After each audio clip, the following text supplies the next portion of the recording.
Unang-una po sa lahat, ay gusto ko lang kayong pangunahan na medyo sensitibo itong kwento ko. Sino ba namang anak ang magpapadala ng kwento tungkol sa nanay niya na sasabihin niyang aswang, hindi ba? Maliban na lang kung may katotohanan ng kwento. Pero hayaan niyo muna akong magpatuloy at pakinggan po ninyo itong ikukwento ko. Ipinanganak po ako at lumaki sa isang probinsya sa Kabisayaan. Nangyari itong kwento ko noong taong 1991. Noong buhay pa po ang nanay ko, Sir Dan. Bata pa po ako ng panahong yon. Nga pala, tawagin niyo na lang po ako sa pangalang Nilda. Dalaga pa lang ako nang mangyari itong kwento ko. Simple at tahimik lang po ang buhay namin noon. Buhay probinsya. At kahit medyo kinakapos po kami minsan, ay talagang maituturing ko po na masaya kami noon. Nagtutulungan kaming magpapamilya sa lahat ng bagay. Ngunit nagbago po ang lahat ng iyon nang iwan kami ng tatay ko. Hindi po iwan na pumanaw ah. Literal na iniwan niya po kami ng walang paalam. May edad na sila noon pero kung kailan pa nagkaedad, doon pa po nito naisip na ipagpalit sa ibang babae ang nanay ko. Simula po noon, mag-isa kaming tinaguyod ng nanay ko. Bale, ako po ang naging katuwang ng nanay ko. Lalo at ako po ang panganay noon. At may 5 pa akong kapatid. Kung sa anong panahong yon, ay maliliit pa po talaga ang 3. Nasa elementarya pa lang po. Tuwing umaga, abala na po ako sa pagbabalat at paghihiwa ng mga gulay. Gagamitin yon ni nanay sa kanyang mga niluluto, kung saan umaalalay din po ako. Kapag naluto na po ang mga gulay, nilalako yun ni nanay sa baryo namin. Okay din naman dahil karamihan doon, mismong mga kamag-anak din po namin ang bumibili.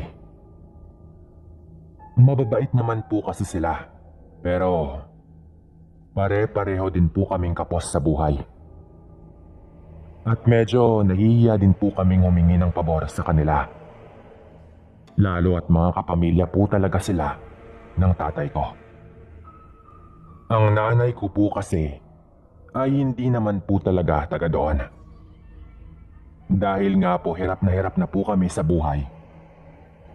At maliit lang naman ang kinikita sa itinitinda ng nanay ko na mga lutong gulay.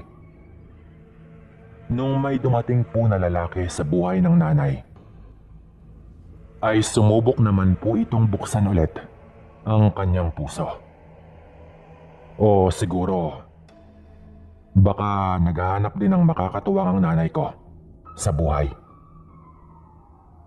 Pero bukod sa hindi po yun nagtagal, pinagsimulan din po yun ng karagdagang problema at panibagong pagsubok sa amin.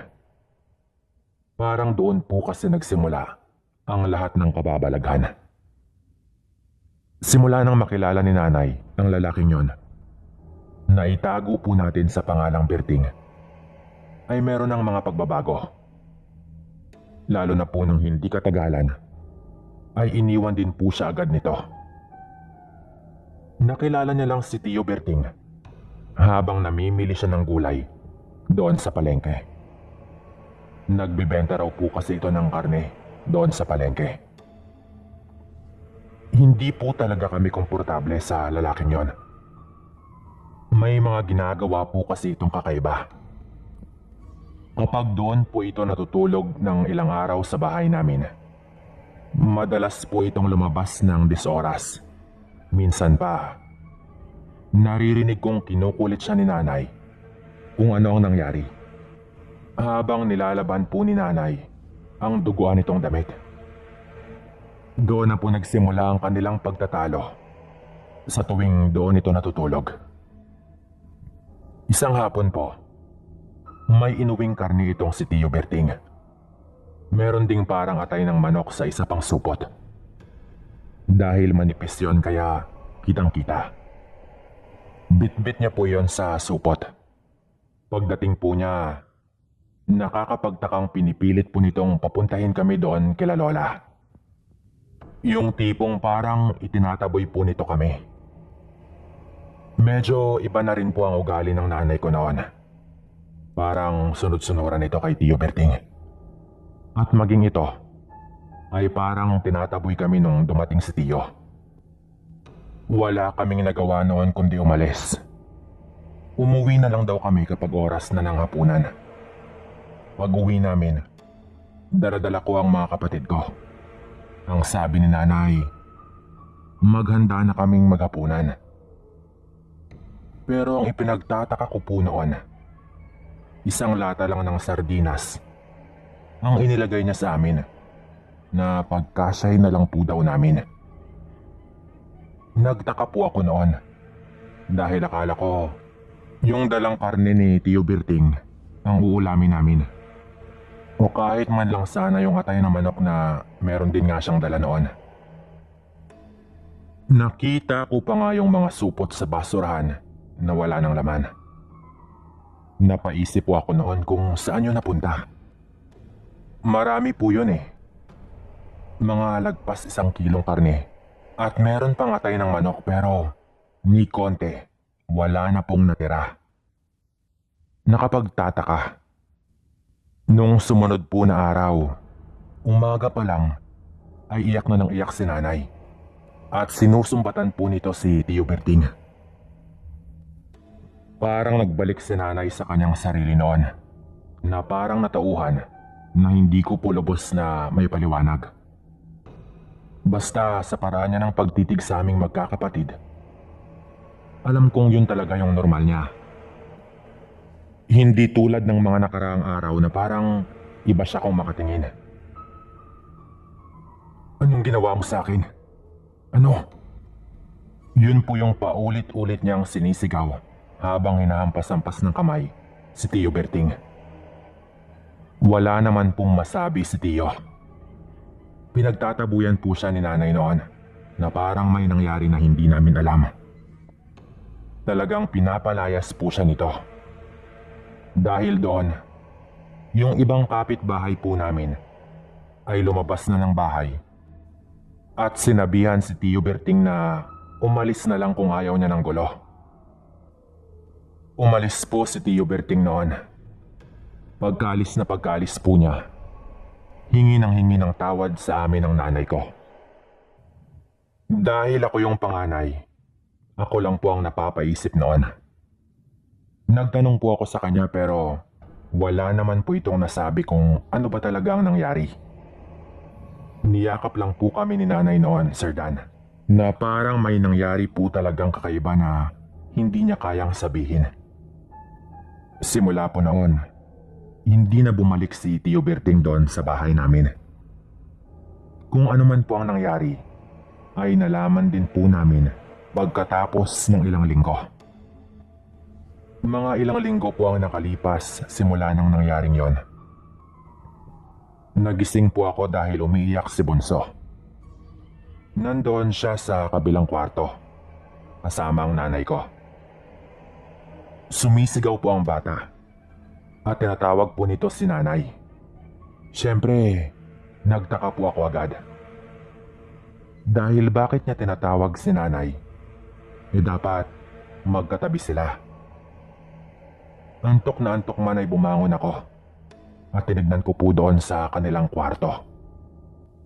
Nagulat po ako nang makitang wala doon ang nanay ko. Agad ko pong binuhat si Bunso. At pumunta po ako sa kubeta pero walang tao doon. Nagtaka na po ako noon. Ginising ko si Neneng, yung kapatid ko na pangalawa sa aming magkakapatid. Na dalagitan na rin po noon. Sinabihan ko siyang bantayan ng iba naming kapatid. Dahil lalabas ako at hahanapin ko ang nanay.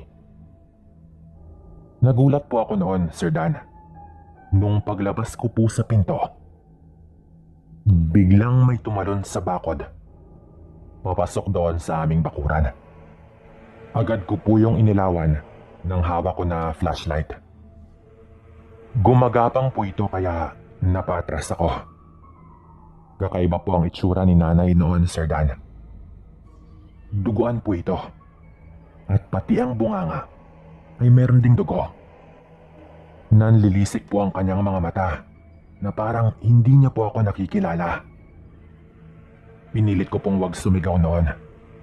Dahil kapag gawin ko po yon, maririnig ng kapitbahay at siguradong malilintikan ng nanay ko kapag nakita nila itong ganun ang sitwasyon. Naglalaway po si nanay noon at dahan-dahang gumagapang palapit sa akin. Mangiyak-ngiyak na po ako noon, Sir Dan. Unti-unti ko na po kasing naiintindihan ang nangyayari sa nanay ko. Nay, ako to. Ako to, anak mo. Nay, huwag kang lumapit. Mangiyak-ngiyak at natatakot ko pong wika habang hindi na ako makagalaw sa kinatatayuan ko. Gumapang pa po palapit sa akin ang nanay ko noon, Sir Dan. At mabilis po nitong dinakma ang aking paa. Napapikit po ako nang maramdaman sa binti ko ang mahahaba niya pong kuko, Sir Dan. Umiiyak na po talaga ako noon. Dahil parang halimaw na po ang nanay ko. At ang kanyang mga kuko ay nararamdaman ko pong unti-unti nang bumabaon sa aking balat. Ngunit bigla po niyang niluwagan ang pagkakahawak sa binti ko. At tinawag niya po ako sa aking pangalan. Anak, tulungan mo ko. Tulungan mo ko, anak. Nanghihinang wika po ni nanay noon. At agad po itong nawala ng malay. Umagulgol na po ako noon, Sir Dan. Pero nilakasan ko po ang loob ko. At tinawag ko po si Neneng. Pinagtulungan namin siyang ipasok sa loob. At inihiga po namin siya sa mahabang upuan sa sala namin. Kumuha agad ako ng pamunas at mabilis ko pong pinunasan ang mga dugo sa kanyang katawan. At pinalitan ko po ang kanyang suot na damit. Ginawa namin ni Neneng yon ng tahimik para hindi mabulahaw ang kapitbahay. Ate, anong nangyayari kay nanay? Nakasilip ako kanina sa bintana. Nakita ko kayo.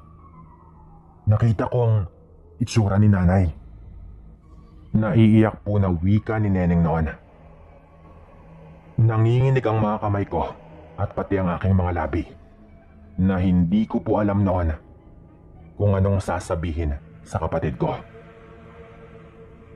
Aswang ba si nanay, ate?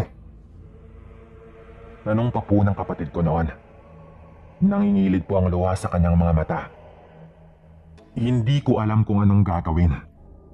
Maya-maya pa po, nagising po ang nanay ko, ngunit parang wala po itong maalala.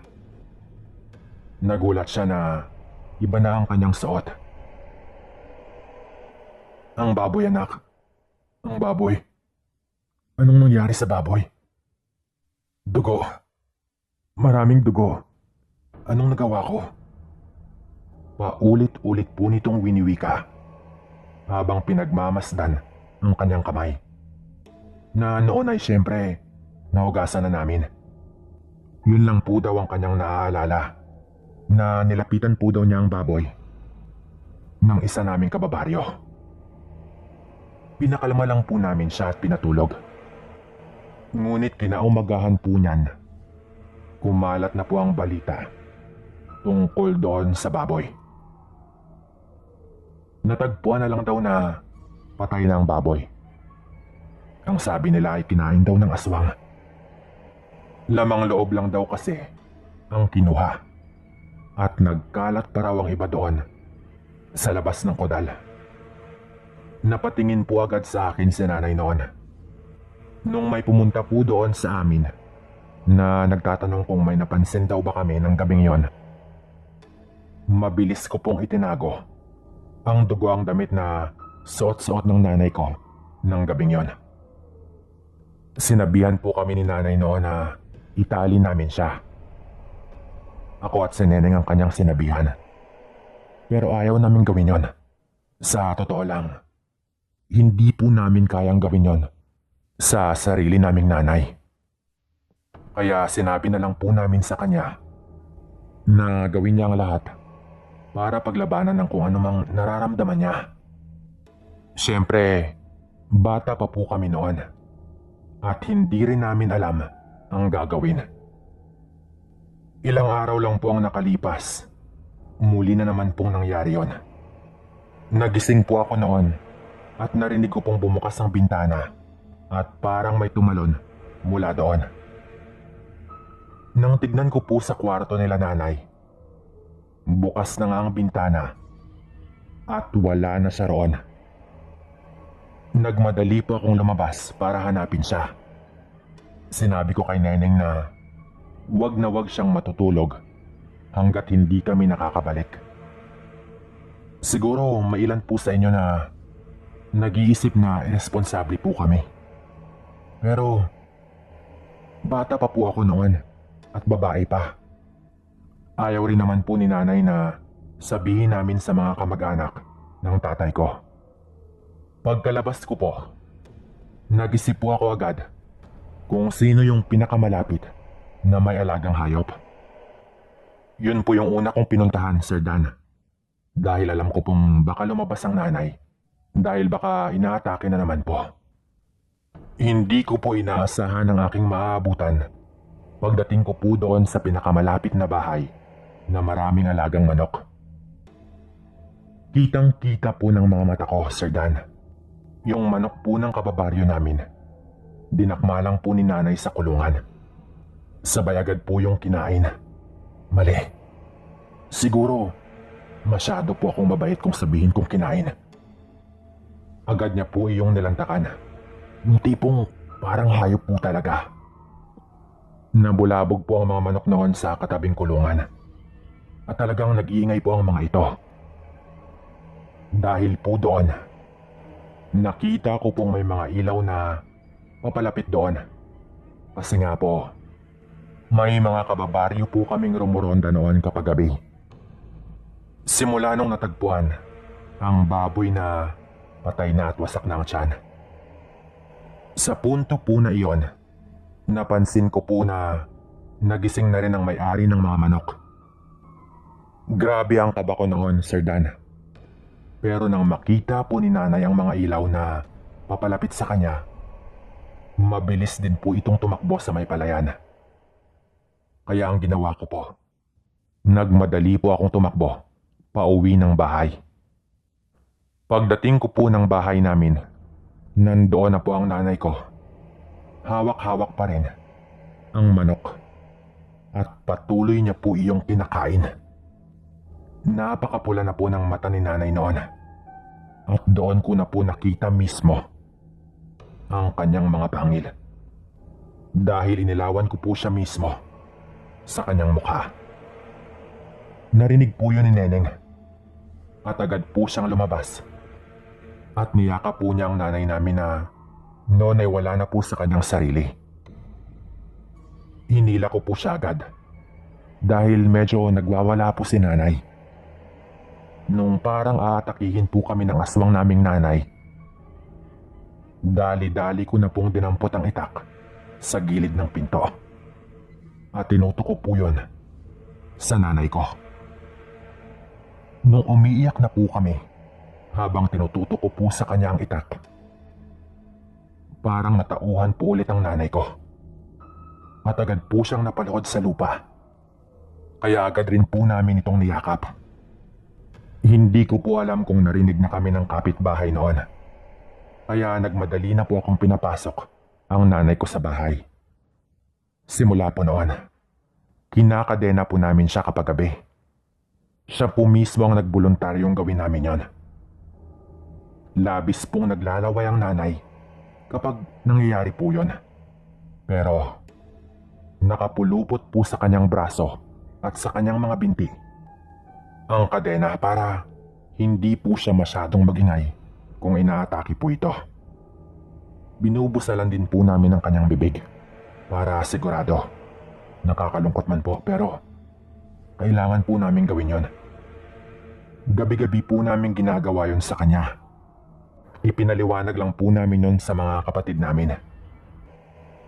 Nung panahon po na iyon, ilang beses na pong may nagtanong doon sa amin kung may napapansin ba kami sa gabi pero siyempre ayaw po naming mabulgar ang tungkol sa pagkaswang ni nanay kaya hindi po namin yon sinasabi sa kahit sino.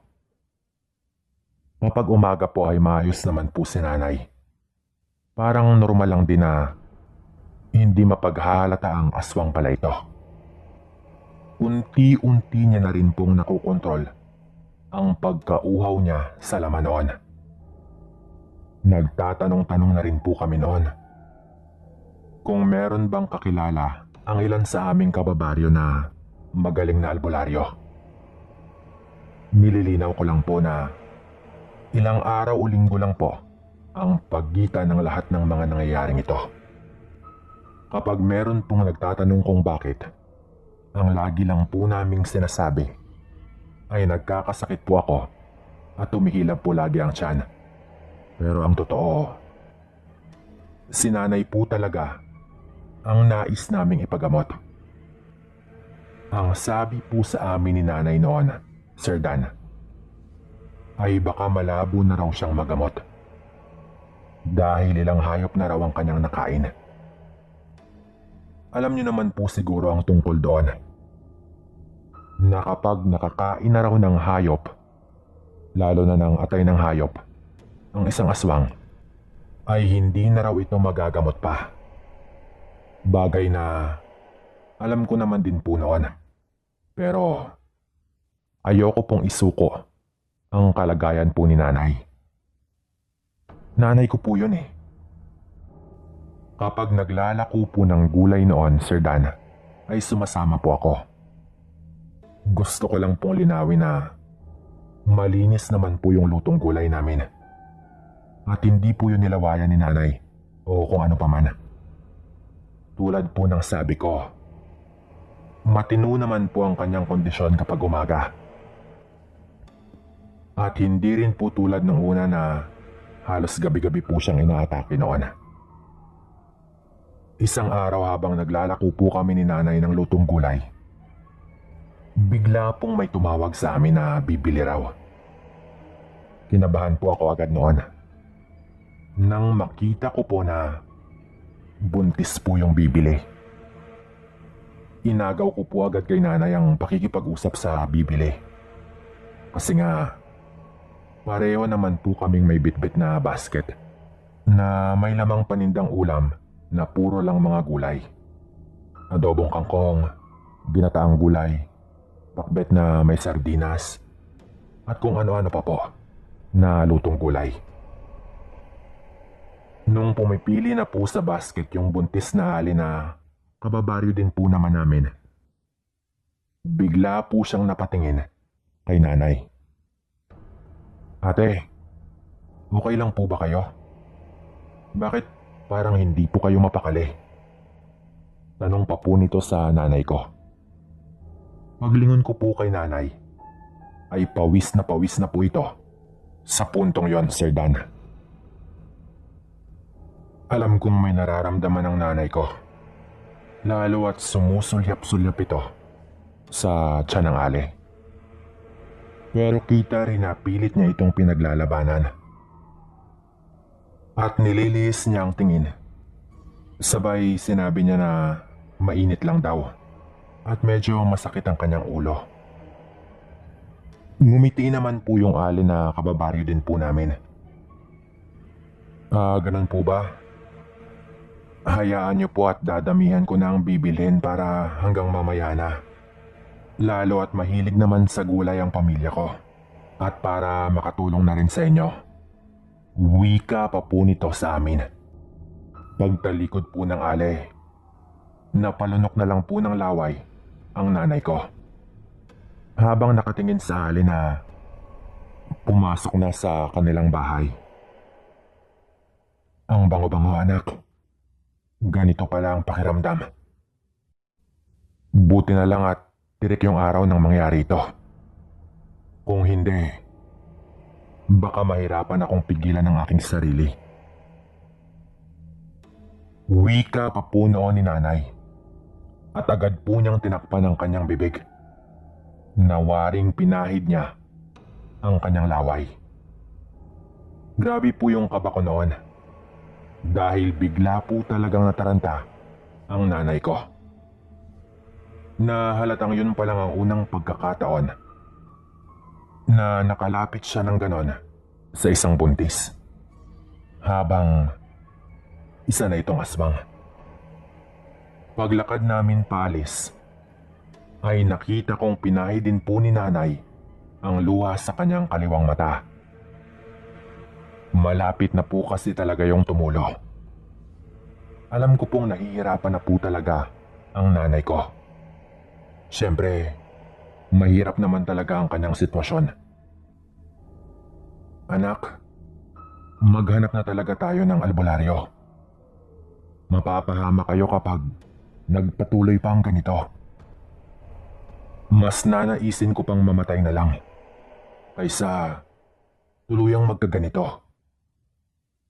Alam mo na siguro ang ibig kong sabihin. Parang yung nangyari doon sa ninang ng kapatid mo. Wika pa po nito sa akin. Yung ninang po kasi ni Neneng ay nabalitaan naming nagkaganon din. Hindi po yun kumalat dahil namatay po ito agad. Pero ayon sa napag-alaman ni nanay, na biktima daw nito ang kanyang pamangkin bago ito namatay. Ang sabi kasi ng matatanda sa baryo namin, hindi raw makukumpleto ang kaganapan ng pagiging aswang kung ni isang beses hindi ito nakadali o kahit man lang nakatikim ng sarili niyang dugo. Ang ibig sabihin, kapamilya. Kapag nangyari daw po yun, mas lalo po silang bumabangis at kumbaga, bumabagsik ang kanilang pag-aswang. Bagay na ayaw mangyari ni nanay dahil ang ibig sabihin lang po nun, masasaktan niya kami na mismong dugo niya. Kahit anong pilit ko po kay nanay noon na ipaalam na namin sa mga kamag-anak ni tatay, ay ayaw po talaga nito. Simula kasi nang iwan kami ni tatay, medyo may pinagbago na ang kanilang turingan. Kinukonsinti din po kasi nila ang ginawang pambababae ng tatay ko. Pero nagpapasalamat naman po kami kapag bumibili po sila ng paninda ni nanay. Kaya ang ginawa ko po noon, naglakas loob na po talaga ako na nagtanong-tanong tungkol sa albularyo doon sa kabilang baryo. Umalis po ako ng mag-isa noon para sa lalong madaling panahon ay matignan na po ng albularyo ang lagay ng nanay ko. Kung meron pa bang pag-asang magamot ito. Maswerte naman po ako noon na may nahanap po ako. May konti naman po kaming naipon na syempre maliit lang na halaga. Para kung sakaling magpabayad po ang albularyo ay meron naman po kaming maibibigay. Syempre, minsan magbabayad ka rin po talaga pa rin sa manggagamot. Nagkataon po na nung makahanap ako ng albularyo ay araw po yun ng Huwebes. Tandang-tanda ko pa po kasi ang sabi ng albularyo, ipagpabukas na lang raw namin para sumakto raw sa araw ng Biyernes ang kanyang pagpunta doon. Lalo at marami rin siyang ginagamot nung araw na iyon. Hindi ko rin po alam kung bakit kailangan talaga na Biyernes. Nung Huwebes po ng gabi, medyo panatag na po ako noon dahil may pupunta ng albularyo kinabukasan Ang sabi ni nanay noon, kunin ko na ang kadena para makadinahan na muna siya. Lalo at bilog po ang buwan ng gabing yon. Napansin ko po kasi na sa tuwing bilog ang buwan, medyo mas hindi nakakapagpigil ang nanay ko. Ang sabi ko kay nanay noon, sandali lang dahil gagamit lang ako ng kubeta. Tawag lang ng kalikasan. Paglabas ko po ng kubeta at kukunin ko na sana ang kadena, agad po akong nagulat nang bigla na lamang pong sumigaw si Neneng. Nay! Wag, Nay! Wag, Nay! Sigaw po ni Neneng noon. Napatakbo po ako agad doon sa may kwarto. Paghawi ko po ng kurtina sa pinto ng kwarto, kasi kurtina lang po ang takip doon, agad pong tumambad sa akin ang isang eksenang hanggang ngayon hindi ko makakalimutan. Yakap-yakap po ni nanay noon si Bunso at tinatakpan po nito ang kanyang bibig. Nakakatakot po ang itsura ng nanay ko noon. Yung tipong hindi ko po talaga may paliwanag. Yung tipong kapag nakita mo, talagang mapapatras ka. Agad po akong napatingin sa bintana at nakita ko pong patay pa ang ilaw ng kapitbahay. Dahil hindi Katoliko ang kapitbahay namin. At madalas po silang gabihin sa kung ano mang ginagawa nila sa kanilang relihiyon. Siyempre, mas magiging problema po kapag nagkataong nandoon sila at marinig nila. Ang iba naman pong bahay ay medyo malayo-layo ng agwat sa amin, pero siyempre kapitbahay pa rin namin yon. Kumbaga nasa 100 metro pa rin. Gayon pa man, sumenyas pa rin po ako sa mga kapatid ko na tumahimik muna sila para hindi magdulot ng gulo. Sinubukan ko pong kumalma sa abot ng aking makakaya. Hawak-hawak pa rin po ng nanay noon ang ulo ni Bunso. Parang sa totoo lang, sinasabunutan po niya iyon ng bahagya. Ako naman po ang napasigaw nang makita kong parang kakagatin niya sa leg ang kapatid ko. Nay! Wag, Nay! Maawa ka naman sa amin, Nay. Anak mo yan. Si Bunso yan. Paglabanan mo, Nay. Paglabanan mo. Pagmamakaawa ko pa po noon. Talagang natataranta na po ako noon. Ang ginawa po naming magkakapatid, niyakap po namin si nanay at puro na lang po kami iyak. Sinabi po namin kung gaano namin siya kamahal. Naglalaway po siya noon. At nakikita ko po talaga na pinipigilan po niya. Lumalaban po siya. At dahan-dahan niyang binitawan si Bunso. Yung nakakatakot pa po doon, naglalabasan po yung ugat sa mukha ni nanay. At yung bibig po niya parang nangingitim. Kahit sanay po kaming makita ang mga pangil, ay nakakatakot pa rin po. Nung medyo kumalma na po si nanay, ay kinadinahan po namin agad. Naiiyak pa rin po ako habang sinusulat po ito. Dahil naalala ko ang lahat. Nang matauhan po siya, ay iyak lang din po ng iyak si nanay. Hindi na po ako nakatulog noon at binantayan ko po lang siya. Kinaumagahan po nung dumating ang albularyo. Ilang minuto po niyang tinignan si nanay. Parang may ritual po siyang ginagawa at parang may kinakausap siya na hindi ko makita. At hindi ko rin mawari kung ano. Nung natapos na po ito, ay doon na po namin narinig ang katotohanang kinatatakutan po namin. Ang sabi ng albularyo noon, buo na raw ang pagkaswang sa katawan ni nanay.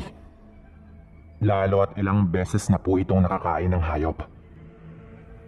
Ang mas nakakalungkot pa po doon, ang sabi ng albularyo, ay hindi na raw kinakaya ng katawan ni nanay ang nangyayari sa kanya. Bagay na naisip ko na rin po noon. Dahil may mga pagkakataon po noon na nagsusuka ito ng dugo. Napansin ko rin po ang mabilis na paghina ng kanyang katawan. Ang sabi ng albularyo, kapag pinilit raw nitong tanggalin ang pagkaswang sa katawan ni nanay, parang katumbas na rin daw po yun ng pagpatay sa kanya. Ang tanging maitutulong lang daw niya ay ang pagbigay ng pangontrang may susuot ni nanay para makontrol niya ang kanyang uhaw. Isusuot lang daw po niya iyon kapag inaatake siya. Lalo at ayon sa albularyo, kaunting panahon na lang daw ang nalalabi kay nanay dahil pabigay na raw ang katawan nito. Wala na po kaming nagawa noon, Sir Dan. Dahil alam rin pala ni nanay mismo yon. Tuwing inaatake po siya noon, sinusuot namin sa kanya ang bigay ng albularyo at kumakalma po ito. Dapat rin daw suot niya yon kung maramdaman niyang malapit na siyang mawala. Para papanaw daw itong tahimik at hindi na nito kailangang ipasa sa amin ang kanyang pagkaswang. Kung baga, kasabay ng paghina at pagkamatay ng kanyang katawan, ay mamamatay din sa loob niya ang pagkaswang. Ang sabi ng albularyo, kung hayaan daw namin siyang kumain ng tao, baka tumagal pa ng kaunti ang kanyang buhay. Pero siyempre, ayaw namin yon, lalo na po si nanay. Ang sabi niya, kung papanaw man daw siya, gusto niyang mamatay na wala siyang nabibiktimang tao. Mabilis pong humina ang kanyang katawan noon, tulad ng sabi ng albularyo. Tumagal lang po yata ng 1 buwan pagkatapos nun. At nagising na lang po kami isang umaga na wala na si nanay. Hindi na humihinga. Hindi na rin po namin siya kinakadena noon dahil nga mahina na rin ang kanyang katawan. Nakaharap lang po kaming magkakapatid at umiyak ng umiyak. Hanggang ngayon, masakit pa rin, Sir Dan. Pero may kapayapaan po sa katotohanang namatay po ang nanay ko na walang nabibiktimang tao kahit isa itong aswang. Hanggang dito na lamang po. Paalam at maraming salamat.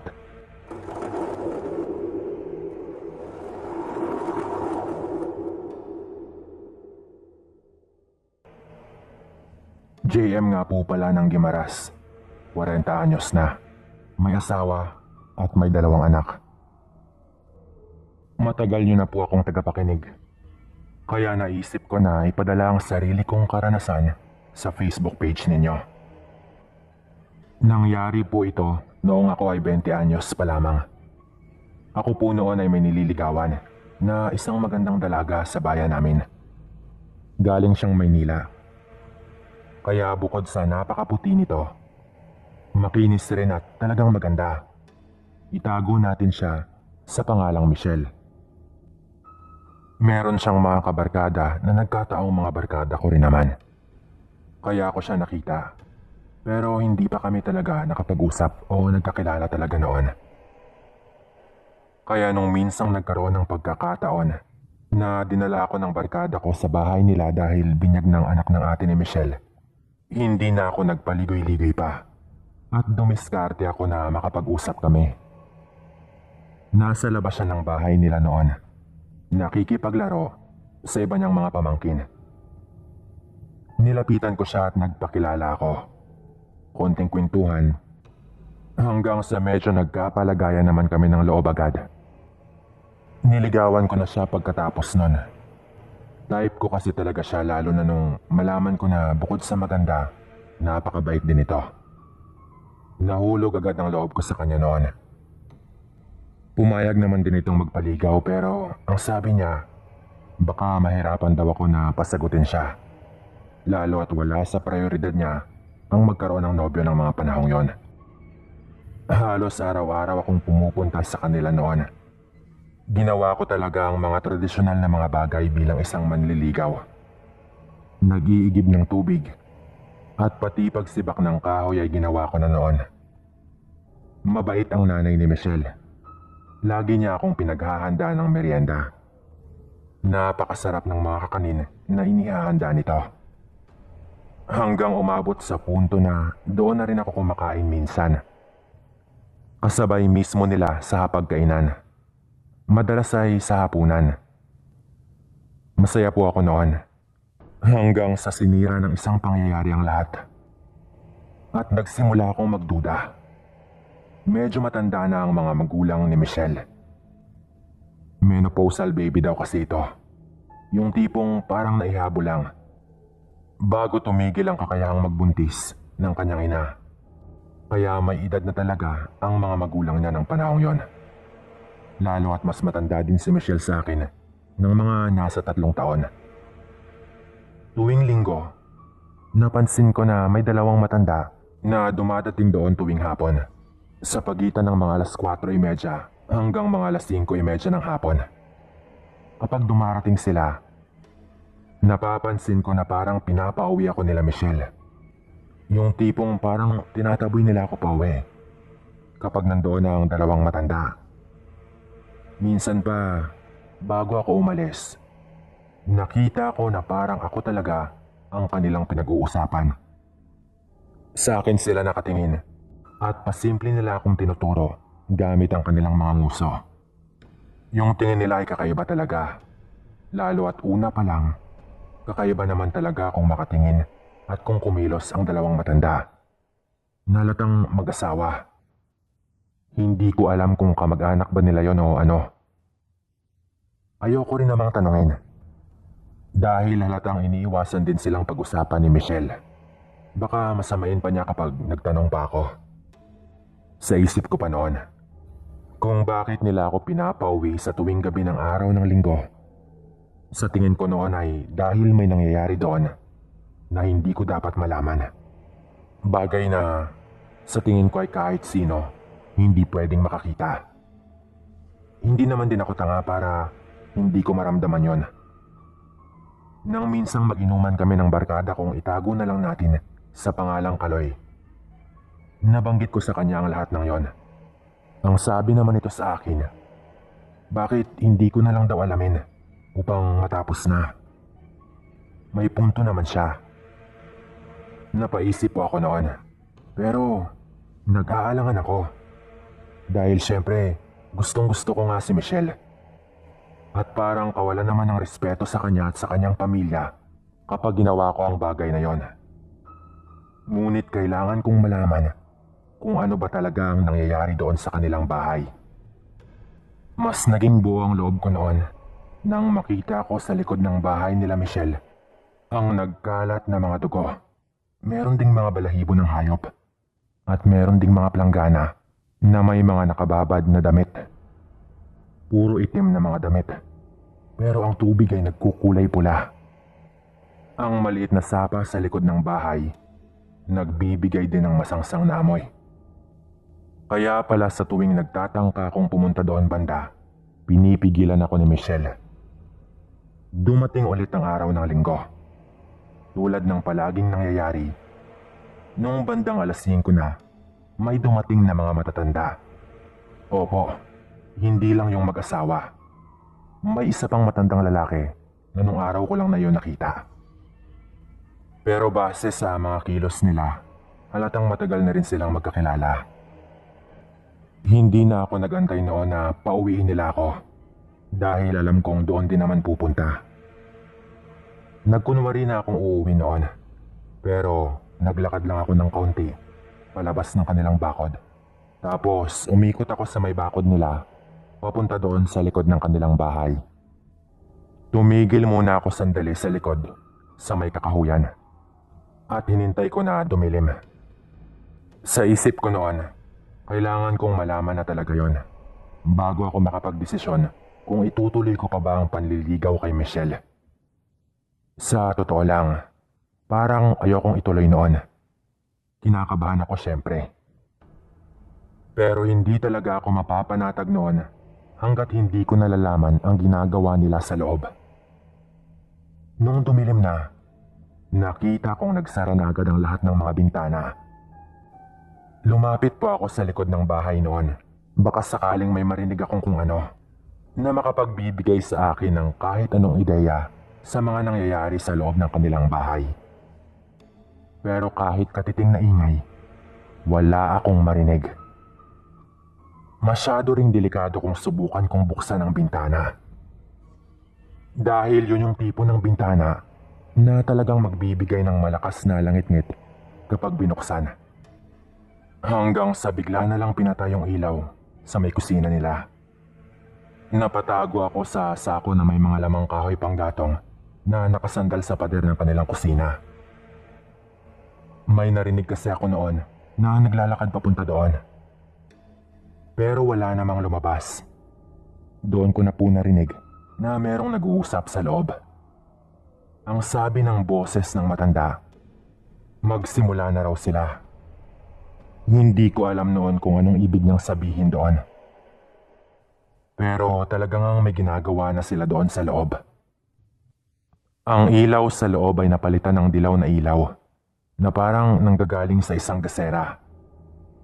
Alam ko yon dahil nakikita ko ang refleksyon sa may itaas ng bubong. Hanggang sa may nakita akong pwede kong pagsilipan. Doon sa may tinatawag naming dapog o lutuan kong sa Tagalog pa. Meron doon na square na butas na nagsisilbing labasan ng uso kapag nagluluto.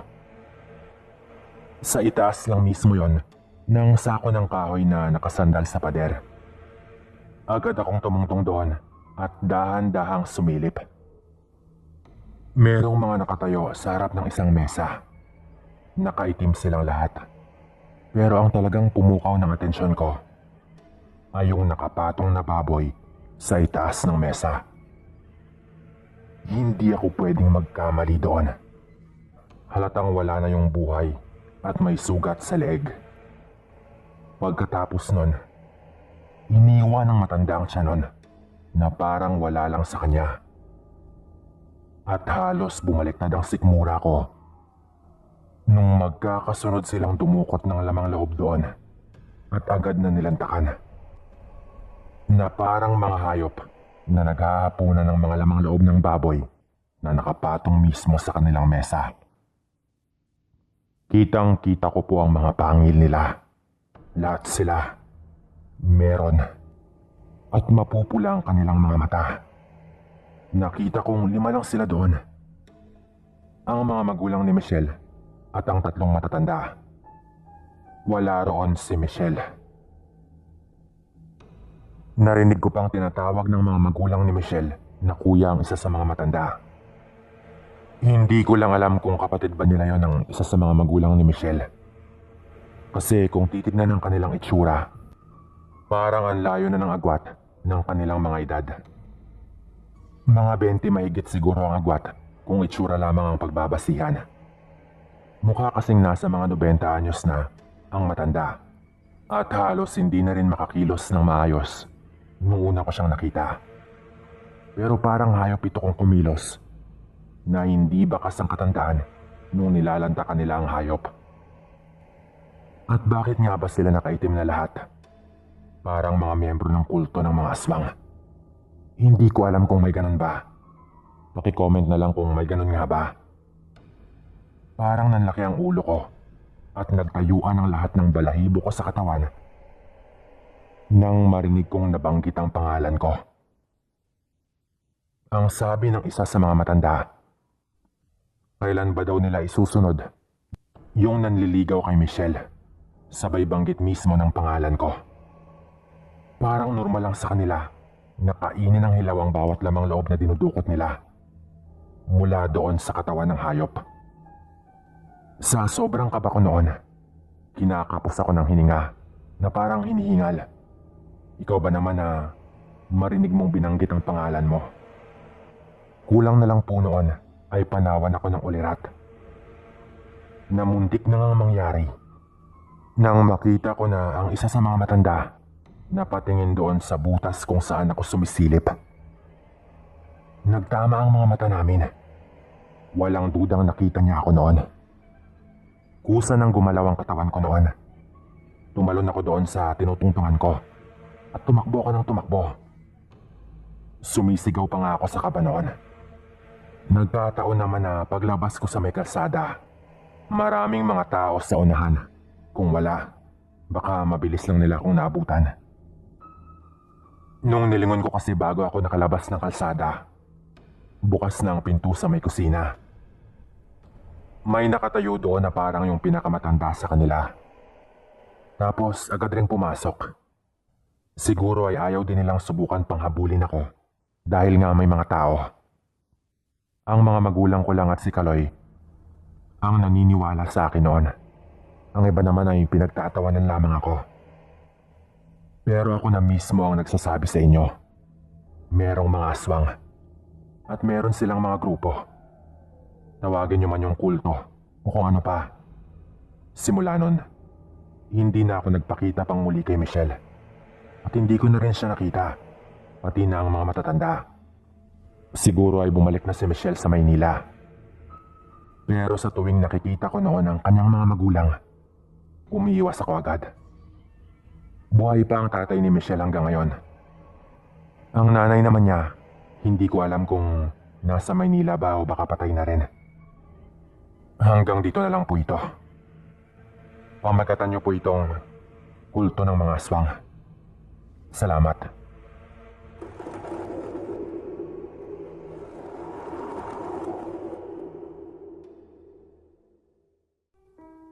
Magandang araw po sa inyo, Sir Dan, at sa lahat ng inyong mga tagapakinig. Ako man po ay matagal na ring nakikinig dito sa channel ninyo. Taga Negros Oriental po ako, pero hindi ko nasasabihin kung saan po mismo. Para na rin maitago ang pagkatao namin. May ilan din po kasing nakakaalam ng kwento kong ito. Kahit nangyari po ito, mga 30 taon na rin ang nakalipas. 28 taong gulang lang po kasi ako nito. Tawagin niyo na lang po ako sa pangalang Jessa. Nagsimula po ang lahat nang magkasakit ang panganay kong anak. Ang sabi ng doktor, habang buhay na raw niyang kakailanganin ng gamot. Medyo may kamahalan pa naman po yung gamot. Samantalang umaasa lang kami sa maliit na kinikita ng asawa ko sa pagtitinda ng karne sa palengke. Kulang na kulang po talaga dahil maliit lang ang kita at kinakapos po talaga kami. Dahil doon, napilitan akong mamasukan bilang isang kasambahay. Nirekomenda ako ng kaibigan ko sa isang pamilya dito lang din sa probinsya namin. Mga mahigit 1 oras lang naman na biyahe mula sa mismong barangay namin. Kakilala sila ng kaibigan ko. At dati raw na naninilbihan doon ang pinsan niya. Pero umalis ito. At dahil sila naman din yung pinapahanap ng magiging kapalit, sigurado na raw na makakapasok ako. Mabigat man sa loob ko ay nagpaalam ako sa aking 2 anak na yun nga, mamamasukan ako bilang isang kasambahay.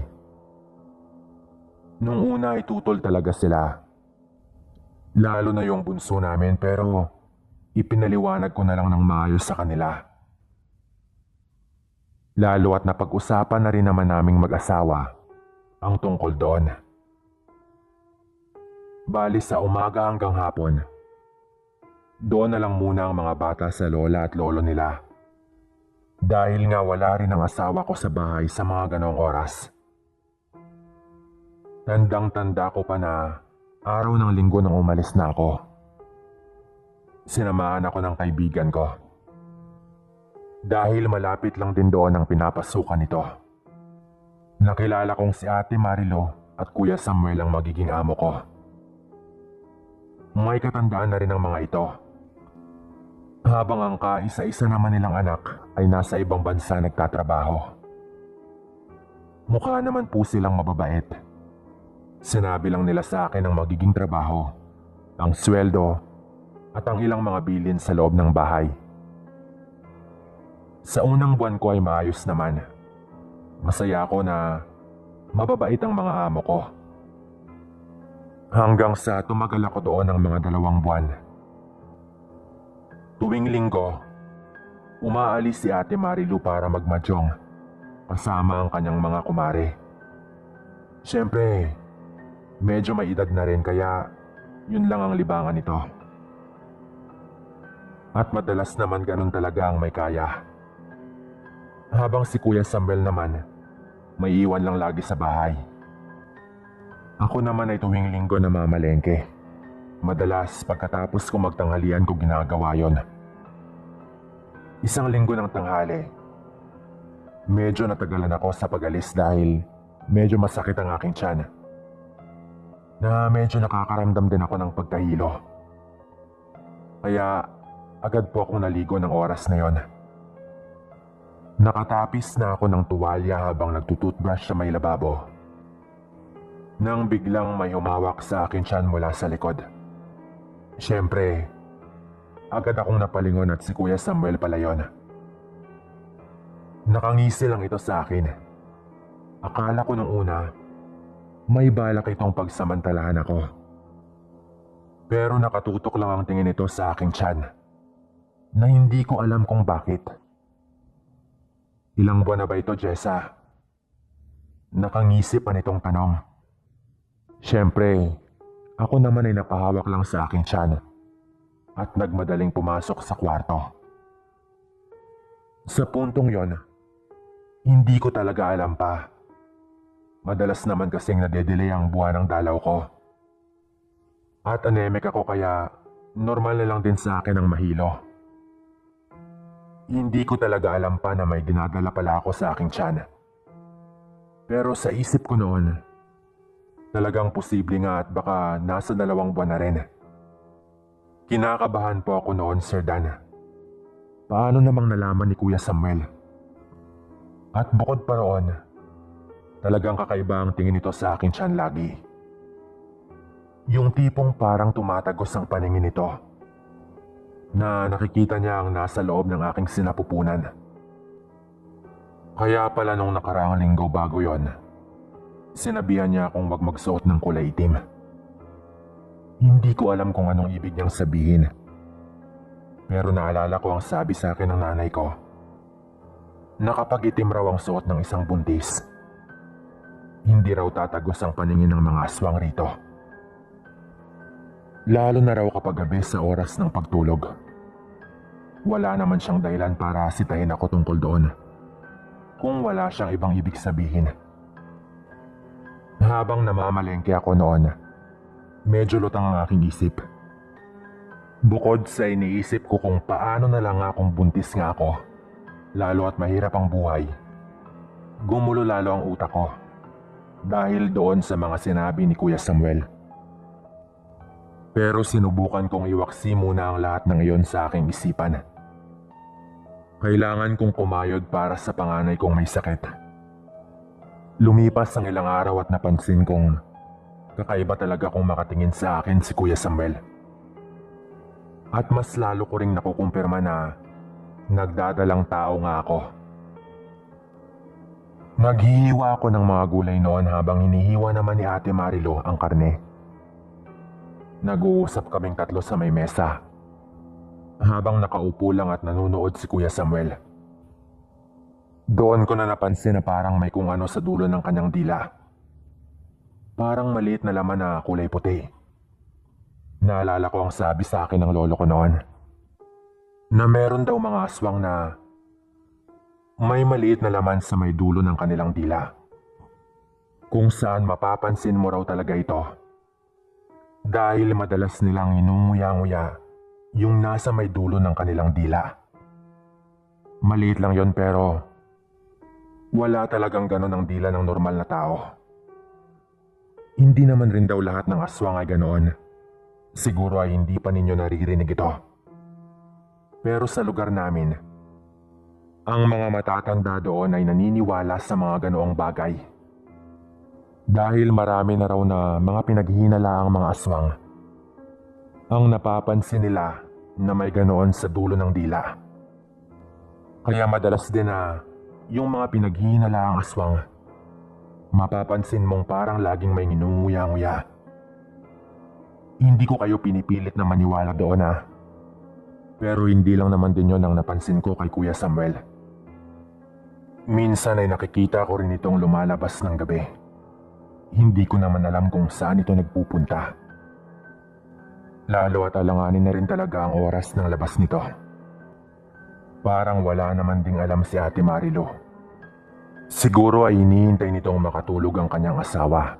O baka may ginagawa itong kung ano na hindi namamalaya ni Ate Marilu na lumalabas ito ng gabi. Bukod pa roon, isang gabi nagagamit sana ako ng kubeta. Naabutan kong galing sa labas ng bahay si Kuya Samuel. Ang braso nito ay punong-puno ng dugo. Wala itong suot pang itaas at maging sa katawan niya ay may mga dugo din. Nagulat kami pareho noon, pero agad akong pumasok pabalik ng kwarto. Kung ano man ang pinagagawa ni Kuya sa labas ng bahay, siguradong kakaiba yon.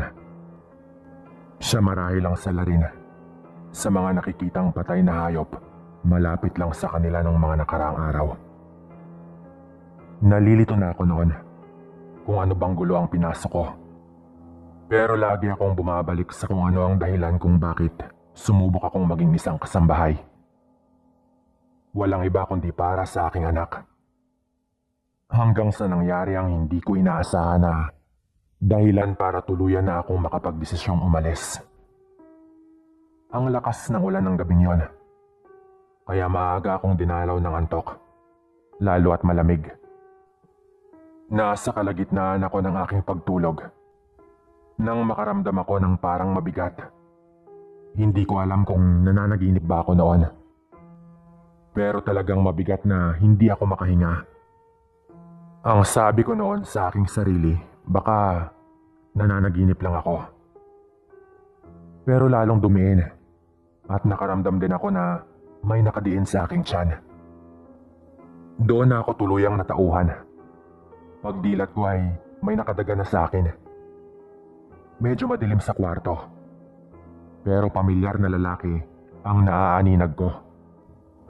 Agad akong napasigaw. Pero mabilis na tinakpan ni Kuya Samuel ang aking bunganga. Kaya hindi na ako nakasigaw ulit. Ibang-iba ang itsura ni Kuya Samuel. Nanlilisik ang mapupula nitong mga mata. At nakakapagtakang parang nagtatayuan ang buhok nito sa ulo. Dumidiin sa mukha ko ang mahahabang kuko habang tinatakpan niya ang aking bunganga. Walang kahirap-hirap niyang pinunit ang aking damit. At talagang yung aking tiyan yung kanyang punteriya. Halos panawa na po ako ng ulirat noon nung dumidiin ang kuko nito sa aking tiyan. Tanging mga angil niya ang naririnig ko. Habang patuloy akong nagpupumiglas. Nanlalaban talaga ako noon. Dahil dinidilaanan ni Kuya ang tiyan ko. At kulang na lang, sapilitan niya iyong buksan. Ramdam kong bumabaon na yung matutulis niyang mga kuko. Nakala ko po talaga noon, katapusan ko na. Nang walang ano-anong narinig ko ang boses ni Ate Marilu, na galit na galit. Ano ka ba naman? Mapapahamak tayo sa ginagawa mo. Ilang beses ko bang dapat sabihin sa'yo na pigilan mo ang iyong sarili? Sigaw agad ni Ate Marilu. Agad na napabalikwas si Kuya Samuel sa pagkakadagan niya sa akin. Na parang bigla itong natauhan. At agad din itong lumabas ng kwarto. Nakita agad ni ate ang mga sugat ko sa aking tiyan. Ilang ulit niyang sinabi sa akin na kung ano man raw ang nakita ko, hindi raw yon tulad ng iniisip ko. Pilit niya akong kinukumbinsi na nais akong pagsamantalahan ng kanyang asawa. Pero hindi po talaga ganon ang nangyari. Hindi ako, kundi yung sanggol sa sinapupunan ko talaga ang kanyang pinupuntirya. At paano naman niya maipapaliwanag yung mapupulang mata at mahahabang mga kuko, pati ang kakaibang angil habang naglalaway ito ng sobra. Nung gabing yon, doon natulog sa kwarto ko si Ate Marilu. Pagkatapos niyang gamutin ang aking mga sugat. Kinabukasan yan, pinalis na niya ako at binigyan niya ako ng malaking pera para hindi na ipagsabi ang mga nangyari. Pero matagal na panahon na akong nanahimik. Siguro ay hindi naman masama kung ibahagi ko dito ang aking karanasan. Salamat po, Sir Dan, kung mapili po ninyo ito. Paalam.